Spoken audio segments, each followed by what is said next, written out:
The Orion Interstellar Academy floated quietly in space, far from any single planet. It was a school where young beings from hundreds of worlds came to learn together. For most students, today was just another day. For gym class, it would become unforgettable. The gym hall was huge, wide enough to fit starships. The floor was made of dark metal marked with glowing lines. The walls shimmered with energy fields that controlled gravity, pressure, and air. Alien students slowly filled the room. They were tall insect-like students with hard shells, large-scaled warriors from heavy planets, slim, floating beings that barely touched the ground. They talked, laughed, and stretched their strange bodies. Today's gym class was special. A human was joining. Most of them had only seen humans in data files. Small, soft skin, no claws, no natural armor. The aliens whispered to each other. "That's a Deathworld species. They look fragile. How did they survive their planet?" Then Ethan Hale walked into the room. He wore a simple training suit, no armor, no tools. He looked calm, almost relaxed. He glanced around the gym like it was an ordinary place. Some alien students stared openly. Others smirked. Ethan noticed, but he did not react. He had learned something after joining the academy. Staring meant fear. Laughing meant fear too. The gym instructor entered next. Instructor Krell was a tall, four-armed being with gray skin and sharp eyes. His voice echoed through the hall. "Attention, students." The noise stopped at once. "Today's session will test endurance," Krell said. "We will begin with gravity adjustment." Several alien students stiffened. Krell continued. "Gravity will rise to 3 times standard." Murmurs spread through the room. 3 times gravity was not deadly, but it was painful. Even trained students struggled under it. Krell's eyes moved to Ethan. "Human student, you may step back if needed." Ethan shook his head slightly. "I'm okay," he said. His voice was calm, normal, like he was talking about weather. The instructor paused for a moment, then nodded. "Gravity increase in 5, 4, 3. Ethan took a slow breath. 2, 1. The gravity hit. The air felt heavy. The floor seemed to pull everything down. Several alien students dropped to one knee instantly. A few collapsed fully, their limbs shaking. Groans filled the room. Ethan's boots pressed harder into the floor. His shoulders dipped slightly, but he stayed standing. He adjusted his stance, like someone carrying a heavy bag of groceries. Then he straightened. His face tightened for a second, then relaxed. Ethan looked around. Alien students stared at him in shock. How is he standing? He didn't fall. That gravity breaks bones. Ethan rolled his shoulders once. He smiled. Not a proud smile, not a mocking smile, just a small, natural smile. Like this was uncomfortable but normal. Instructor Krell's eyes widened slightly. "Begin warm-up movement," he ordered. The alien students tried to move. Some crawled forward, some dragged their limbs. Every movement looked painful. Ethan took one step forward, then another. He started walking, slowly at first, then steadier. Each step made a dull sound on the metal floor. Ethan was breathing hard now, but his rhythm stayed strong. In his mind, this was simple. Early morning runs, heavy backpacks, long work days, bad weather, bad days. Gravity had always pushed him down. He had learned to push back. As Ethan walked past fallen students, the room grew quiet. No one laughed now. No one whispered. They only watched. For the first time, the alien students understood something. The human was not strong because he wanted to be. He was strong because his world had never given him a choice. And gym class had just begun. The warm-up did not stop. Instructor Krell watched the room carefully. His 4 eyes moved from one student to another. Most of them were struggling just to stay upright. The human was still walking. Krell raised one claw. "I increased gravity to 4 times standard." A sharp sound echoed through the hall. The floor pulled harder. Several alien students cried out. One tall insect-like student collapsed flat, unable to move. A scaled warrior dropped to both knees, breathing fast, chest shaking. This was no longer training. This was survival. Ethan felt it instantly. His legs burned. His back tightened. His breath became heavier, louder. It felt like someone had stacked weight after weight on his body. He stopped walking. For a moment, the aliens thought he would fall. Ethan bent forward slightly, hands on his knees. His breathing slowed. In his mind, he was somewhere else. A crowded bus after a long day, climbing stairs with tired legs, carrying boxes that were too heavy, being exhausted but still needing to move. He straightened again. The room went silent. Ethan took another step, then another. The sound of his boots hitting the floor felt louder than before. Instructor Krell stared. 4 times gravity was meant for advanced students only. Yet the human kept moving. "Begin basic strength drills," Krell ordered slowly. Training platforms rose from the floor, simple tools. Weighted bars, resistance fields. Alien students struggled to even reach them. One student tried to lift a small bar. It did not move. Another slipped and fell, unable to push himself up. Ethan walked to an empty station. He looked at the bar. He wrapped both hands around it. He lifted. The bar came up slowly, but smoothly. No shaking, no panic.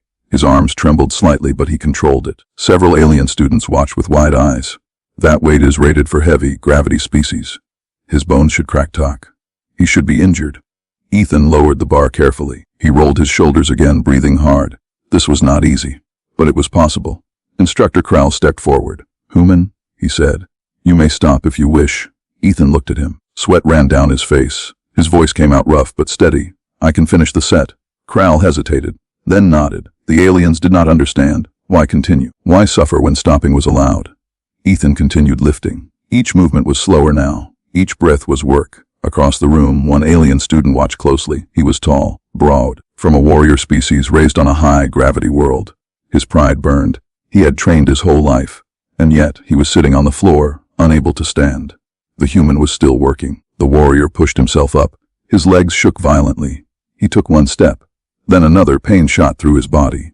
But his eyes stayed locked on Ethan. If the human could move, so could he. Other students noticed. One by one, they tried again. Some failed. Some managed a single movement. The room changed. It was no longer laughter or fear. It was effort, struggle, respect. Ethan finished his final lift. He placed the bar down gently. His arms felt like fire. His legs felt like stone. He stood still, breathing hard. Instructor Krall raised his voice. "Head exercise. Gravity returning to normal." The pressure slowly lifted. Alien students collapsed in relief. Ethan let out a long breath. Only now did his knees bend slightly, but he stayed on his feet. The room was quiet.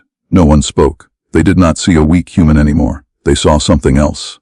A species that did not quit. A body shaped by constant pressure. A mind trained to endure. And deep inside many of them a new feeling formed. Not fear, but something stronger. Respect. The gym hall stayed quiet even after gravity returned to normal. Alien students sat on the floor, catching their breath. Some leaned against the walls.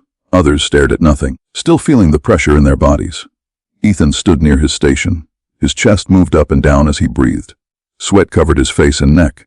His muscles felt heavy, but his mind was clear. For him, this was not victory. It was just training. Instructor Krall watched the room. He had taught gym class for many cycles. He had trained warriors, guards, and champions. He had never seen anything like this. "Class," Krall said slowly, "we will now move to controlled coordination drills."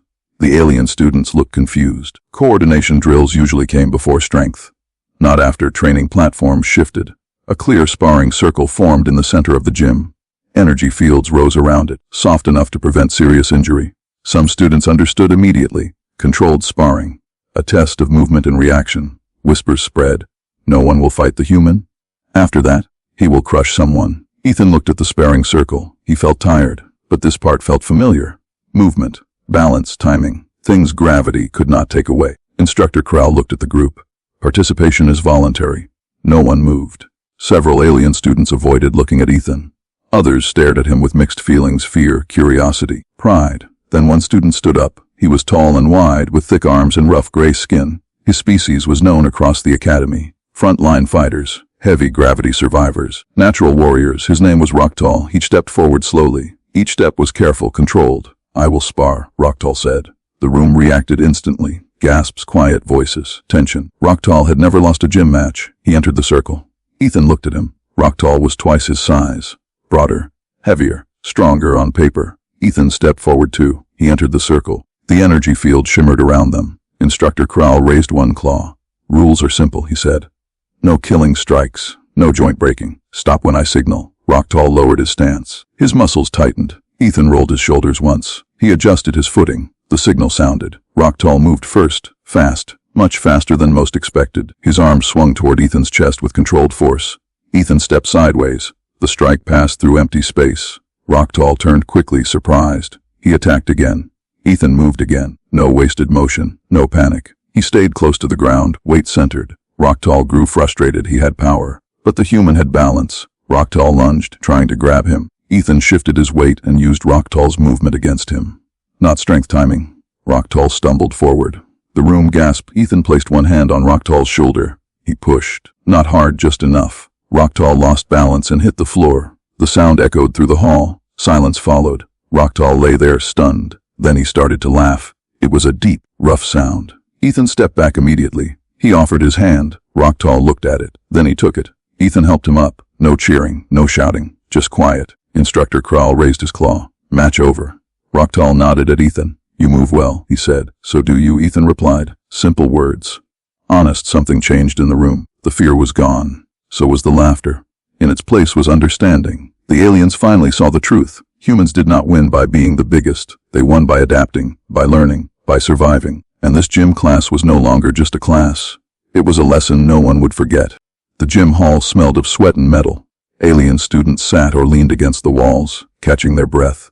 Some had scratches on their shells. Others had bruises forming. Most were still shaking from the earlier gravity drills and sparring. Ethan stood near the circle, wiping his face with the back of his hand. His muscles ached. His lungs burned. But inside, he felt calm. This was how humans learned. Not from ease, but from constant pressure. From surviving when the world itself wanted to crush them. A few of the alien students, the ones who had fallen earlier, now stared at him differently. Their curiosity replaced fear. One of the insectoid students, thin and covered in green chitin, whispered to another, "How does he even survive on a death world?" Another, a floating being with pale blue skin, asked softly, "Does he feel pain like we do?" Ethan heard none of this, of course. He focused on stretching his arms and shoulders, preparing for the next drills. But the aliens were not ready to let the moment pass. A young warrior, still trembling, stood hesitantly. His skin was scaly and bronze, and his claws tapped nervously on the floor. "Human," he said, voice low, "teach us how?" Ethan turned. He blinked. "Teach you?" he asked. "Yes," the alien stammered. "We want to move like you, survive like you. We don't understand." Ethan smiled faintly. He scratched the back of his neck. "I don't have a secret," he said. "We just keep moving. Even when it hurts. Even when everything wants to stop us. That's how we survive." The alien looked confused. "You mean it's not about strength? Not about beating us?" "No," Ethan said simply. "Strength helps, sure, but it's the moving, the pushing, the refusing to quit. That's what matters." Slowly, more alien students stepped closer. They asked questions, each one sharper than the last. How long did it take? How do you breathe under heavy gravity? Does your world really kill anyone who stops moving? Ethan nodded quietly. "Yeah, it does. That's why you learn to keep going." The room went silent. The aliens did not laugh or whisper. They listened. For the first time, they understood something deeper. Humans were not like them. They were not a species built for flashy attacks or easy displays of strength. They were built for endurance, for survival when the universe itself tried to break them. Rocktall, the warrior who had sparred earlier, stepped forward. His muscles were still sore, but his eyes were sharp. "So humans train by surviving pain?" he asked, almost in awe. Ethan shrugged. "Yeah, pain is part of life. You don't fight it. You use it to keep going." The young insectoid, still green and thin, tilted her head. "That's terrifying." Ethan laughed softly. "Maybe, but it works." Instructor Krall, watching silently from the side, cleared his throat. "Class dismissed, but let this be a lesson," he said slowly. "Do not underestimate any species based on size or appearance. Strength is not always what it seems." Alien students left the hall slowly. Some still tried to practice small movements, inspired by what they had just seen. Ethan stayed behind for a moment, catching his breath. He looked around the room, now empty except for equipment and energy fields. He had not come to impress anyone. He had just survived gym class like he survived every day, and yet the aliens had learned. Humans were not invincible. They were relentless, and the seeds of respect had been planted. For the first time at Orion Interstellar Academy, many of the alien students realized their assumptions about humans were wrong, completely wrong.